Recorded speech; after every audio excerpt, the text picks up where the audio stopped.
Hello football! Today we have Wolverhampton Manchester United 1-2, Aston Villa Chelsea 2-1, Liverpool Crystal Palace 2-0, Leicester Tottenham 2-4, Manchester City Everton 5-0. So the first match in a row is Aston Villa Chelsea 2-1. At first sight everything was clear here. Chelsea only needs a victory to gain a foothold in the top 3, and for Aston Villa it makes no difference at all. But in the end everything turned out to be amazing and Chelsea lost. So we definitely have a question: why? Moreover, Chelsea in fact dominated through the game in its usual style, controlled the game, hit twice as much as its rival. Chelsea owned the ball, created chances, that is, Chelsea was excellent, but then there were two significant reasons that influenced the final result. The first is center of the field, the Chelsea center of the field, and it played just awful. This time the main pair comes out in person of Jorginho and Kovacic, but both played a very weak match. Kovacic just had a lot of losses and it's clear that he is not yet in shape, and Jorginho again fails in another match in a row. This time he brought a penalty, but in addition there was a moment when he could still bring at least one goal, when, you remember, he slipped the ball to Kovacic when he was already covered by McGinn, and it was just that player eventually missed the goal after taking away. So Jorginho, let's stop fooling around.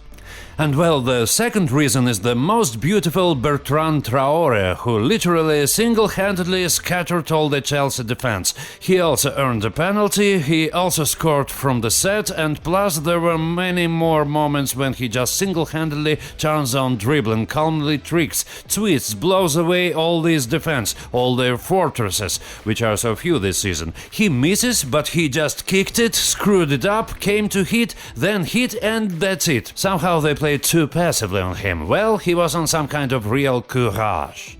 As for the rest, as far as Chelsea's game is concerned, everything was as usual. A lot of chances and no sense. The team scored almost 3.5 xg and scored only one goal, and even that one with great difficulty, because the goalkeeper practically pulled the ball there.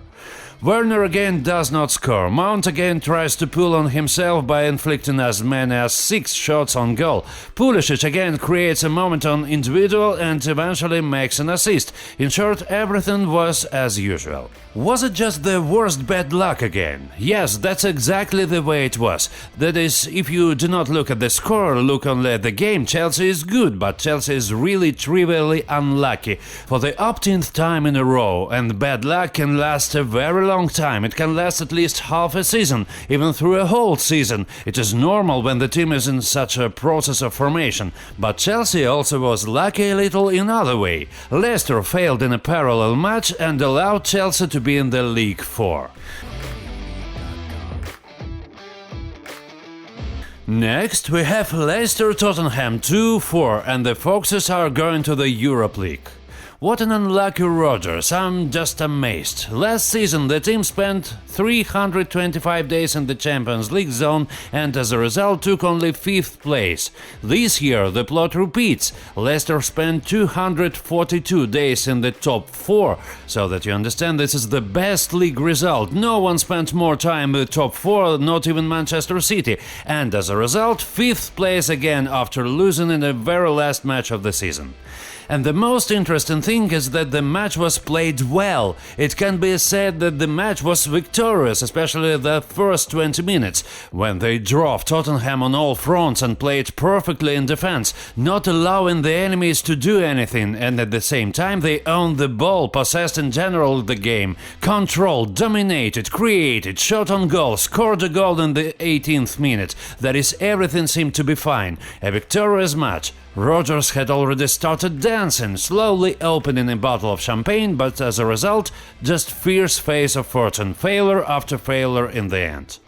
First, the main defender Fofana gets injured, and because of this Rodgers is forced to rebuild the game. Ndidi sets in defense and Mendy takes this position in the center. Naturally, this changes not in favor of Leicester, because both the defense and the support zone have now become much weaker. Then the team misses an absolutely unnecessary goal from a standard from Harry Kane. And I don't know, Leicester, you were preparing for this match. You knew that Harry Kane loves your team. loves to score for it most of all. Harry Kane never scored as much to anyone as to Leicester. You should have known this anyway. You played on him a little more reliably, someone to cover him up, to shut him down on the standards or something else, because besides Harry Kane there is no one especially aggravated. At first, I mean. He did not create any aggravation. Yes, there Ali played very well in this style of Bruno Fernandes, dragged the ball, tried to aggravate even in the most unobvious moments, but that's all. The main threat was Harry Kane, and it was necessary to restrain him from the very beginning. That it is already clear there. The match changed the style a little, but the original plan should have included the point that Harry Bastard Kane should be held back. Then it seems like Leicester comes out ahead, everything is fine, but no, more failures are needed, and Kasper Schmeichel comes to the aid of Tottenham, and he makes an individual mistake just waving past the ball. And then everything was according to the classics. Leicester needs to go forward, Leicester opens up, and Tottenham has Barrett Gale, who makes great use of spaces, and Tottenham, of course, turned a couple of counterattacks with him. That's all. And then the plot has changed, and everything is in favor of Tottenham. It is clear that they score one, then score the another, and that's it. As a result, the defeat. In short, the main loser of the season is definitely Leicester. But I don't know how about you, but here I am as a person who is not a fan of Leicester, just such an outside viewer who empathizes with a small but already with a rich history club. I'm glad that they will get into the Europe League, because, well, judge for yourself. Leicester has not objectively reached the Champions League yet. At least for them to take the Europe League, it will already be a colossal happiness. Look, when they took the FA Cup, how happy they were. This is what a significant event for true fans of such a modest club, so you will still have time to grow up to the Champions League. Take the Europe League to begin with, and go through each stage not particularly, or rather, go through each stage in such a way that it does not affect your state so much in Premier League, because being in the Champions League is still exhausting, and this may affect the results next season. So everything is good in general for Leicester, just unsuccessful, in the sense that they spent so much time in the top 4, but in the end they screwed up, but it's okay, it happens. In any case, Leicester one love. Let's go ahead. Liverpool Crystal Palace 2-0. This is also a very important match, especially for Liverpool. So it's not surprising that they immediately started with pressure, and with such a pressure that they forgot about defense altogether, for which they almost paid when Townsend went one-on-one with Alisson. But then they seemed to calm down and they took control of the game. The most interesting thing is that Crystal Palace in this match did not close, did not park the bus, did not play too compactly in their defense, but on the contrary, they tried to raise the defense line, they gave space behind the backs of their defenders. Liverpool could even safely use the cast just behind back, not just in the penalty area, but behind the back, to use the space, and this is amazing. I don't know if Roy Hodgson decided to play the last match, so to speak, on a bright note, or maybe he wanted to make a gift to Jurgen Klopp, giving him quietly 3 points. I don't know, because I'm sure, in other hands, if Crystal Palace really needed to take 3 points in this match, they would have played as compactly as possible, reliably in defense, and here Crystal Palace turned out to be such an adventurer master banterer. Liverpool was also looking for their opportunities with the standards, and if you take into account that already in the first half 8 corners were taken, then sooner or later something should have flown even purely mathematically, and in fact on the 36th minute the Reds still pushed the ball into the goal. In the second half they continued to press and could score a few more goals, but as a result only one flew in, and it was quite enough for a confident 2-0 victory.